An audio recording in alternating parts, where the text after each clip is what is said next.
Hey, welcome to the next video.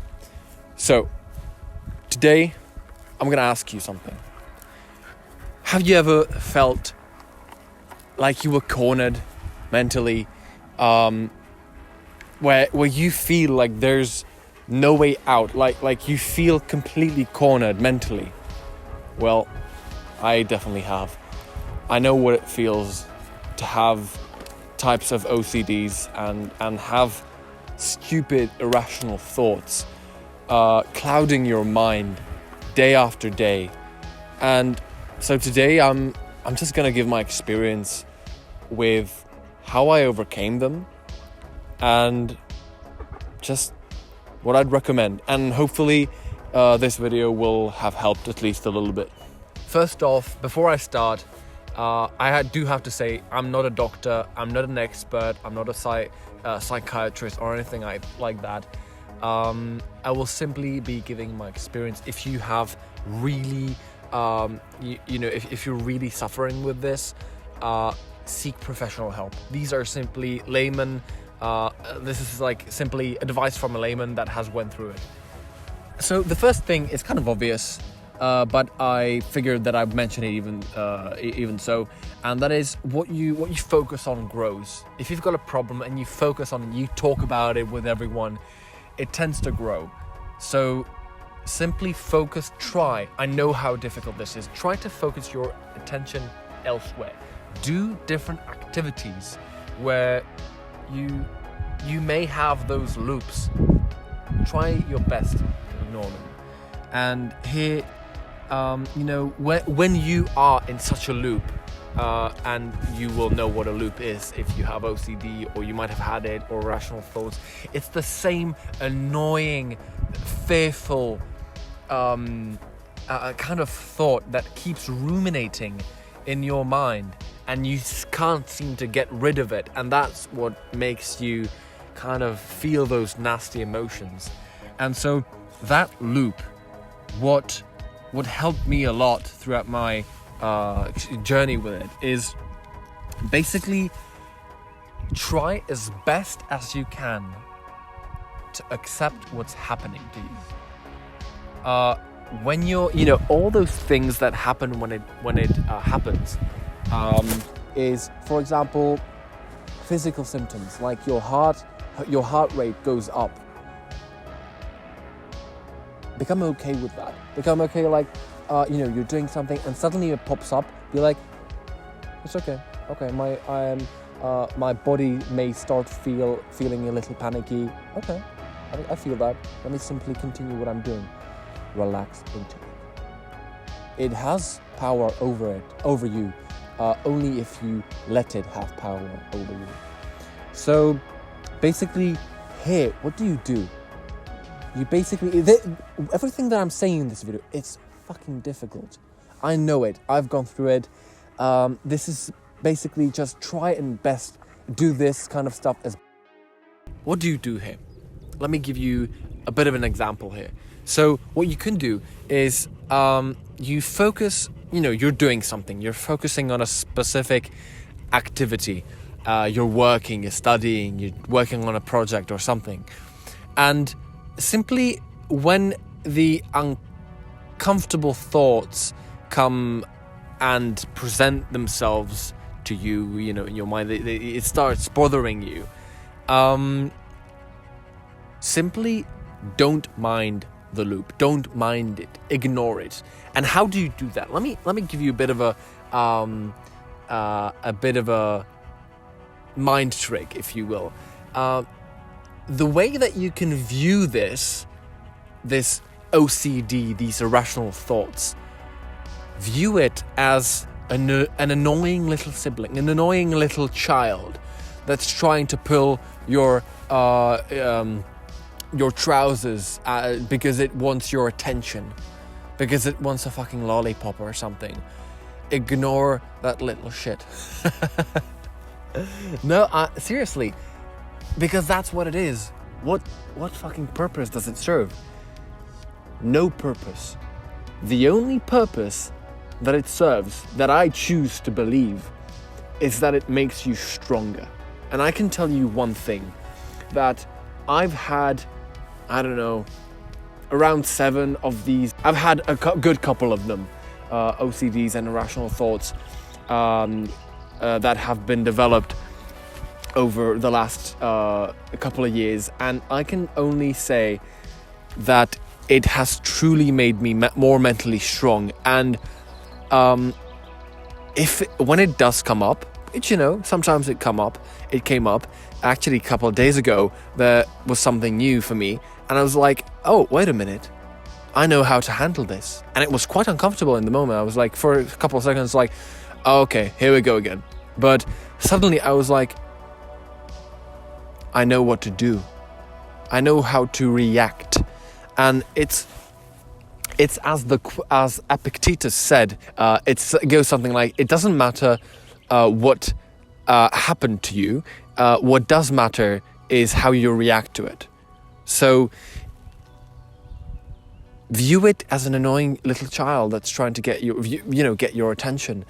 And it's like an uncomfortable little stone in your boot, in your shoe. It's like if you're on a long walk, you can learn to ignore it to some degree, and then you'll be fine. You'll become stronger as you do this. And you have to know one thing: as you do this stuff, ignoring it and doing your own stuff, creating a life worth living, and doing this kind of stuff, you will realize that it's not simple. It is really not simple, but it's worth it. And the thing is that you won't manage to get over it immediately. It's a process that you need to get over, you need to work at. And so it may take you a week, it may take you a couple of months, but I don't think that matters. What matters is that it actually works, and you need to customize it to your own journey. So do what works for you. If we talk about the worst case scenario, like you're feeling really, really bad, what the fuck do you do then? Well, when you get to that place, what do you fear the most? You fear death, or something like that. Like you feel like something's gonna happen. And what helped me the most, and this is very, very deep and very kind of like, very, very difficult to kind of, I suppose, grasp. But it's actually, and this may sound crazy, but to actually accept it. Accept you dying then and there and be okay with it. This is crazy what I'm saying, but actually try and do that. And what you'll realize is that if you really do this exercise, you'll be like, you'll start to feel more peace with it. You'll be like, okay, well, I've lived my life this way. This has happened. And if it comes to the worst, that's simply what it is. And it's terrible. It is. But let me tell you something. If you come to terms with that, nothing can hurt you. Because the worst thing that can happen is death. Or like, you get what I'm saying? It's like if you become okay with that, suddenly everything's like, you become more in touch with your own death. And I think a lot of people these days fear death. And obviously, you don't want to die prematurely, obviously. But I think that you kind of need to kill your ego a little bit, give it a good punch. Like, hey, death is natural. And if it happens, it's okay. And, maybe I'm talking about it in a bit of a rough manner. This is simply how I did it and what helped me. It might not be for you. Maybe try it out. You'll see if it'll help you. So yeah, that's pretty much it. Lenny.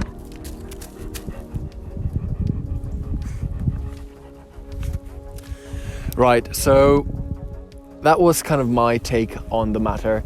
And to give you some some examples of what you could do in real life is the first one and the biggest one that has helped me is cold exposure.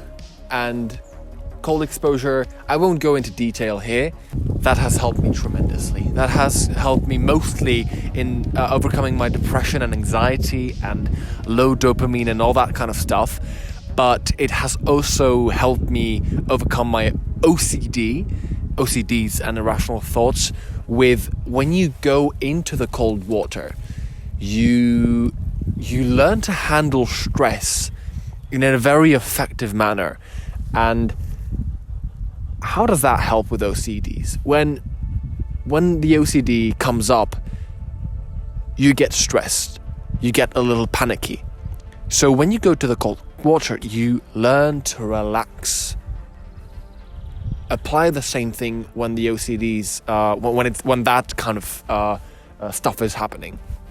And that helped me a ton. And let me give you a bit of a disclaimer here too.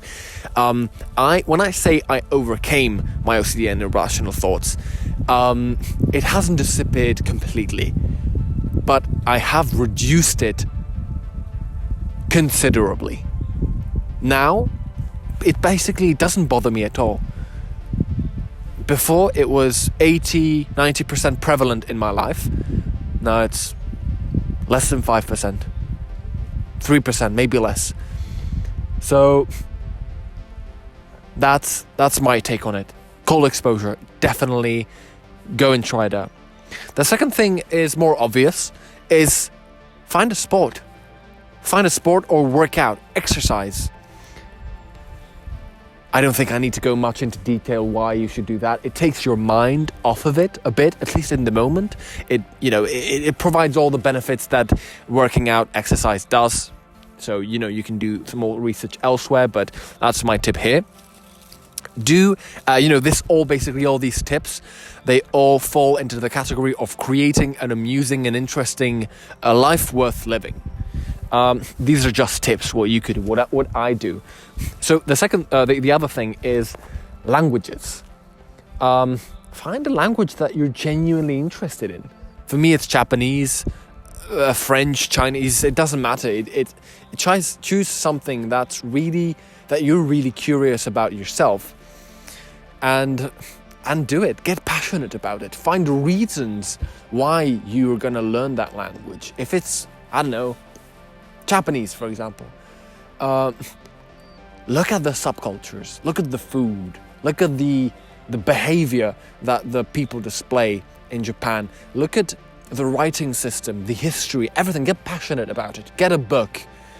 Get an audio book. Find some YouTubers that you like in Japanese. Stuff like that, right? Get something that you're passionate about extra. And the last thing that you could do here is, it kind of ties in, with all of that, and it's to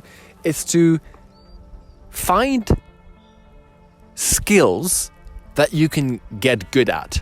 And the way that you can look at it is you can look at it through many ways. Skills are so useful in life, whether it be from any kind of aspect, whether it be a skill that brings you money, a skill that brings you a better understanding of societal structures, social dynamics, dating, whether it be the language part, whether it be anything, an instrument. Get some skills, get involved in stuff, and you'll see when you do all these things. I've left out some stuff for sure, some possibilities. If you do these things and create a life worth living, it won't be immediately, but you will start feeling better, because those problems, those little petty problems, that petulant child that you can that you can see as the problem, that little problem, annoying problem that you could see as a little pathetic, petulant child trying to get your attention. If you start to view it like that and you create the life, things start getting better. You start feeling better. And when I say this, I really mean this. you actually physiologically, chemically wise, right? You do the cold exposure, you learn the skills, you learn the languages, your dopamine gets higher, your serotonins over the long term, they get higher. The norepinephrine, the noradrenaline, all that kind of stuff, chemically, it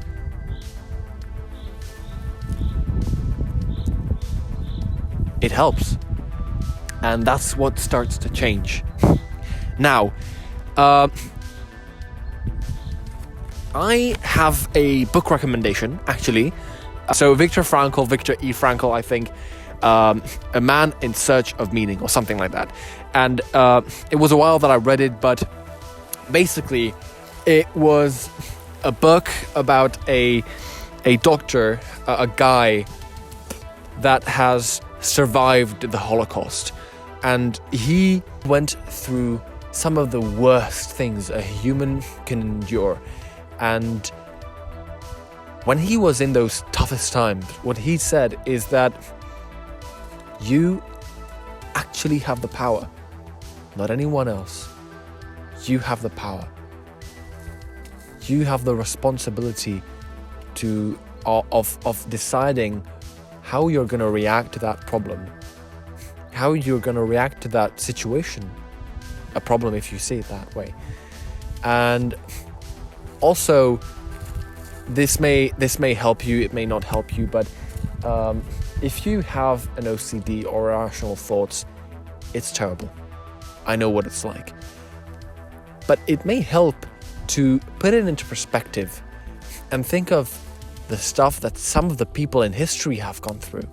Some of the people that have much greater problems, such as people, going through the Holocaust or being tortured. I've gone through some shit. I cannot even fathom such pain. And when something uncomfortable comes around like this, I'm like, yeah, it's uncomfortable, but thank God I'm not in those situations. So that's pretty much it. That's pretty much it for today's video. I truly hope this has been helpful to you. There has been at least one little piece of advice that might have helped you, or you might feel better from this. Read the book. Read also something from Wim Hof. He really talks about the depression side of things, anxiety part of things. Do some more research about this, and you'll see that if you don't give up, if you continue doing this stuff that helped me, right, and some of the stuff maybe from other people that recommend, you'll start noticing a change. It might take a while, but be patient in this process. It's difficult, but you can do it.